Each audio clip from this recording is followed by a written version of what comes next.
अस्सलाम वालेकुम, मैं हूँ शाइस्ता मलिक और आप देख रहे हैं प्रोग्राम खोज। नाजरीन, जब मर्द की आमदनी घर को चलाने में नाकाफ़ी हो या वह किसी हादसे का शिकार होकर अपाहज हो जाए या इंतकाल कर जाए, तीनों सूरतों में औरत अपने सिनफ नाजुक को साइड पे रखकर मर्दाना वार मैदान पे कमाने के लिए कूद पड़ती है। कुछ औरतें हालात से तंग आकर बुराई का रास्ता इख्तियार कर लेती हैं, लेकिन कुछ औरतें मेहनत को तरजीह देती हैं। ऐसे ही मेहनत कुछ औरतें जो बाहिम्मत औरतें हैं, वो हालात से तंग आकर सुसाइड करने की बजाय सोसाइटी में अपना मकाम बनाती हैं और माशरे में अपना किरदार मस्बत रखती हैं। खुरम, जिसका शौहर कुछ अर्सा पहले टाउनशिप में मिट्टी के बर्तनों की दुकान पे काम करता था, उसकी अपनी एक दुकान थी जिससे वो बच्चों की रोटी रोजी कमा रहा था। एक दिन सितम ज़रीफ़ी देखिए।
इस वक्त खुरम मौजूद है। नाम बहुत खूबसूरत है और नाम के साथ ये खुद भी बहुत खूबसूरत है। अस्सलाम वालेकुम। वालेकुम अस्सलाम।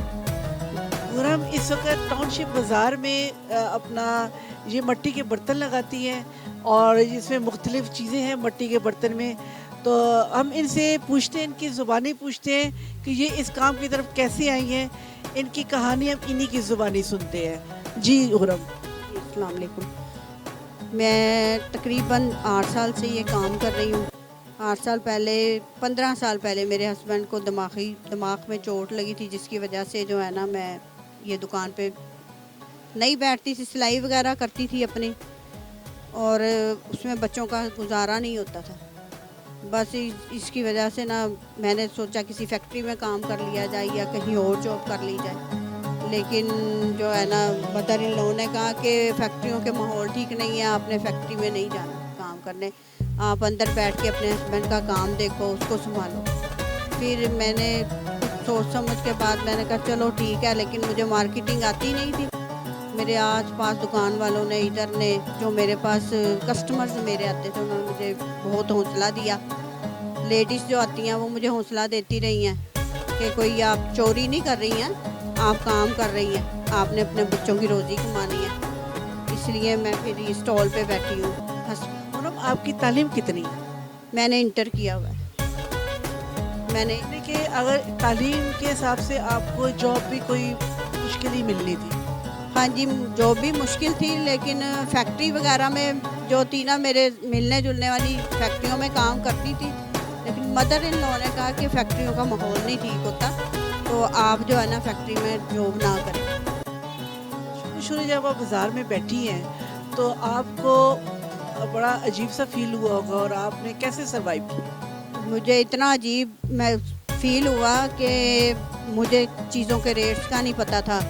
आहिस्ता आहिस्ता आहिस्ता आहिस्ता वक्त गुज़रते गुज़रते जो है ना, वो मुझे इतना तजर्बा हो गया, मुझे हर चीज़ के रेट का पता है और मैं मार्केटिंग में अच्छी जा रही हूँ। जो लोग मेरे पास शॉपिंग करने आते हैं वो भी कहते हैं कि मेरी मार्केटिंग अच्छी है, और जो ये मुझे सामान वगैरह देते हैं वो भी मेरे साथ अच्छे कोऑपरेट करते हैं मेरे साथ में। अच्छा खुरम, ये बताइए कि आपके बच्चे कितने हैं? मेरे 3 बच्चे हैं माशाल्लाह, 2 बेटियां और 1 बेटा।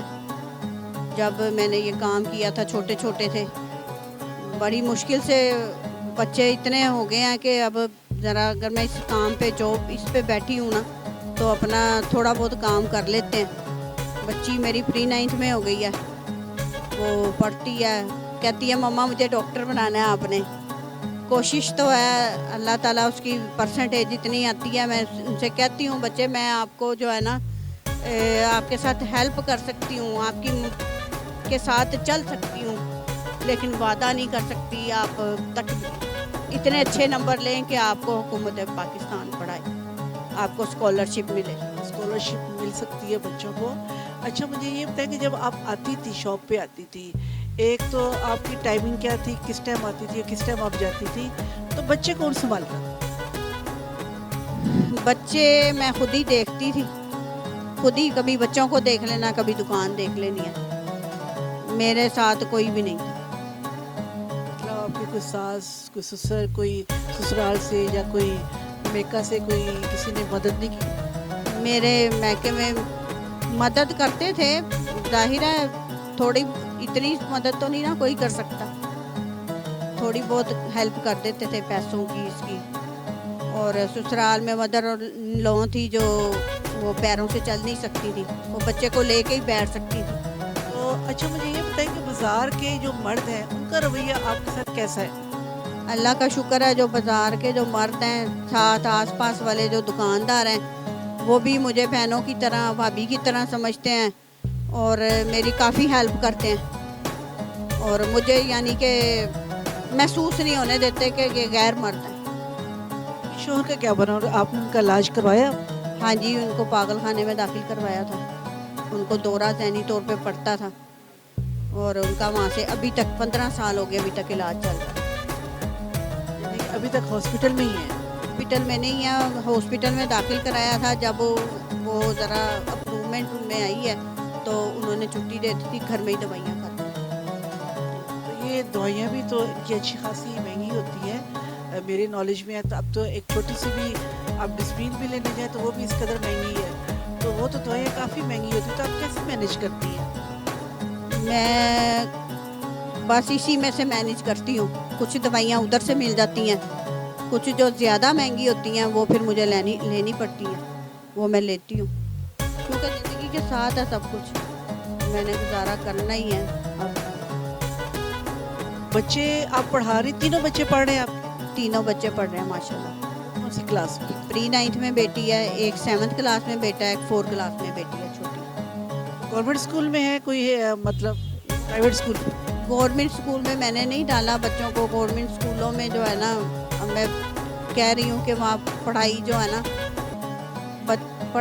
पढ़ने वाले जो बच्चे हैं ना वही पढ़ सकते हैं, बच्चे से डरती हूँ कहीं ख़राब ना हो जाए, इसलिए प्राइवेट स्कूल में ही पढ़ा रही हूँ। माशाल्लाह बच्ची बड़ी होगी कि घर के काम में आपके साथ हेल्प करवाती होगी? जी, अब वो थोड़ा थोड़ा काम करने लग गई है, अब थोड़ा सा ना मुझे घर की तरफ से सुकून हो गया। आपके शोहर के घर में कोई मारपीट जब इस किस्म का तो कोई रवैया नहीं है अभी, क्योंकि उनका ज़हनी तौर पे इस तरह है, तो घर में कोई शोर तो नहीं करते या घर में कोई?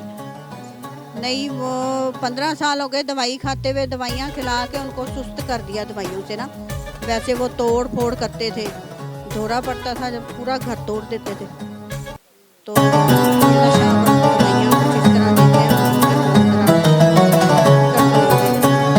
आपका पैदाइशी था या बाद में हुई है ऐसा? बाद में हुआ था। दुकान का जो शटर था ना, घर में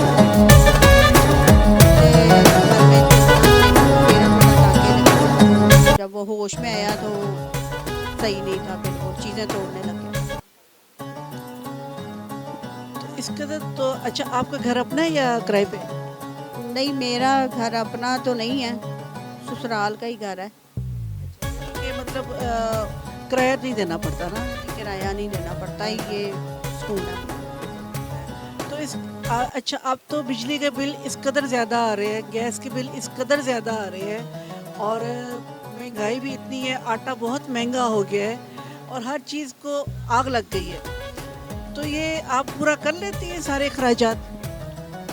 पूरे करते हैं, कुछ हमारे जो ये फादर इन लॉ हैं ये भी हेल्प करते हैं, बिल वगैरह वो दे देते हैं, बीमार है जो मेरे हस्बैंड ना, इसलिए बिल वगैरह वही देते हैं, बाकी जो खाने पीने का वो फिर हम करते हैं, बच्चों की पढ़ाई का ये फिर हम कर लेते हैं।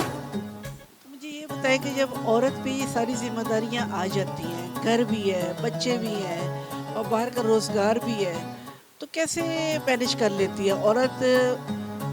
कभी थकी नहीं आप? थक जाती हूँ, फिर जब बच्चों को देखती हूँ ना तो फिर थकावट दूर हो जाती है। क्या करूँ, उनको भी तो कुछ बनाना है। बस ज़िंदगी में सिर्फ अब एक ही ख्वाहिश रह गई है कि इनको कुछ बना दूँ ताकि हमारे बाद हमें याद करें।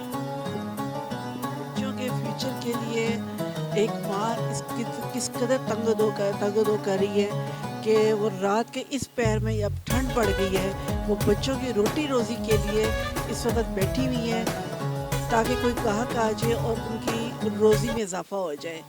वो इसी चक्कर में बैठी हुई है कि शायद अल्लाह ताला कोई मेरी हेल्प कर दे, कोई ऐसा गाहक आ जाए जो इसको लेके चले। तो कब आप शॉप खोलती हैं? सुबह 8 बजे नीचे आ जाती हूँ, कोई दुकान नहीं खुली होती, मैं आके खोलती हूँ दुकान सबसे पहले। हाँ जी। क्या लोगों का रुझान है मट्टी के बर्तन लेने में? हाँ जी, अब कुछ रुझान ज़्यादा हो गया है लोगों का, इसलिए कि बीमारियाँ बहुत ज़्यादा बढ़ गई हैं। और उसके अलावा मैं जब मिट्टी के बर्तन सेल करती हूँ तो मैं उनको एक्सप्लेन करती हूँ, उनको बताती हूँ कि ये चीज़ इस्तेमाल करने में आपका ये फ़ायदा है। तो अल्हम्दुलिल्लाह मेरी बात कस्टमर सुनता है। जदीद साइंस ये कहती है कि जो कि इंसान मट्टी से बना है और मट्टी की चीज़ों में पका के खाएगा तो उसमें उसकी सेहत है। ठीक है। और वैसे भी हदीस भी है, आप सल्लल्लाहु अलैहि वसल्लम ने फरमाया कि जिस घर में मट्टी का बर्तन होता है वहाँ फरिश्ते नाजिल होते हैं। जी हाँ, ऐसे ही है। हमारे नबी करीम सल्लल्लाहु अलैहि वसल्लम जिस घर में मिट्टी का बर्तन जिस दिन आता है उस दिन आके अपना ज़रूर चक्कर लगाते ये आप माल कहाँ से लेती हैं? हैं। ये मैं गाज़ी रोड से लेती हूँ। गाज़ी रोड है, मेरे सारे भाई हैं, मेरे शहजाद, गोगा, अल्लाह यार, ये सब मेरे दोस्त हैं। कैसे लेके आते हैं? ट्रांसपोर्ट का वो खुद पहुँचाते हैं या आप लेने जाती हैं? कि मैं अगर उन्हें फ़ोन कर दूँ तो वो जब भी पहुँचा देते हैं। और अगर मेरी मर्ज़ी हो कि अगर मुझे कोई चीज़ नहीं मिल रही है तो मैं अपने हस्बैंड को साथ लेके जाती हूँ, वहाँ से ढूंढ के लेके आती हूँ सारी चीज़ें। तो आपने और कुछ क्यों नहीं सोचा कि मैं, जैसे औरतें होती हैं आजकल, औरतें आसान रास्ते की तरफ जाती हैं, भीख मांगना शुरू हो जाती हैं, लेकिन आपने मेहनत को चुना, तो आपने इसको बेहतर समझा? जी हाँ, मैंने मेहनत करना बेहतर समझा क्योंकि मेरे वालिद साहब, अल्लाह का शुक्र है, वो बहुत अच्छे इंसान थे, लोगों की हेल्प करते थे। और उन्होंने हमें सिखाया कि कभी आपने हाथ नहीं फैलाना किसी को। देने वाला और लेने वाला ना। हाँ जी, देने वाला रखना है, लेने वाला नहीं रखना। तो मैंने यही सोच से जो है ना, मैंने किसी के आगे हाथ नहीं फैलाया, किसी के आगे। जी नाज़रीन, आपने देखा। भाई आप माशाल्लाह यहाँ पे और भी मट्टी की कई दुकानें हैं, तो आप यहीं से क्यों खरीदते हैं? बाजी इसलिए ख़रीदने आए हैं कि ये बाजी बैठी होती हैं। अक्सर आते जाते देखते हैं, सुबह बच्चों को छोड़ने जाते हैं तो ये बाजी बैठी होती हैं अक्सर। तो कोई भी चीज़ की ज़रूरत पड़ती है तो हमारी कोशिश रहती है कि यार ये बाजी मेहनत करती है, इनसे सामान लें। ठीक है, ये मुझे चाहिए था चिड़ियों वगैरह के लिए, पानी वानी के लिए, तो इसलिए मैंने कहा ये चीज़ एक पानी के लिए और एक बाजी के लिए बस। एक खूबसूरत अंदाज होना चाहिए और यही मस्बत किरदार होना चाहिए हर मर्द का और ख़वातीन का, ताकि हम ऐसी ही औरतों से हम चीज़ें खरीदें और अपना मस्बत किरदार अदा करें। अपनी आरा को कमेंट्स के ज़रिए ज़रूर बताइए, ऐसे ही अच्छे प्रोग्राम हम आपके लिए लाते रहेंगे। इसके साथ ही गल्फ पाकिस्तान के साथ हमें दीजिए इजाज़त। अल्लाह हाफिज़। Subscribe Gulf Pakistan.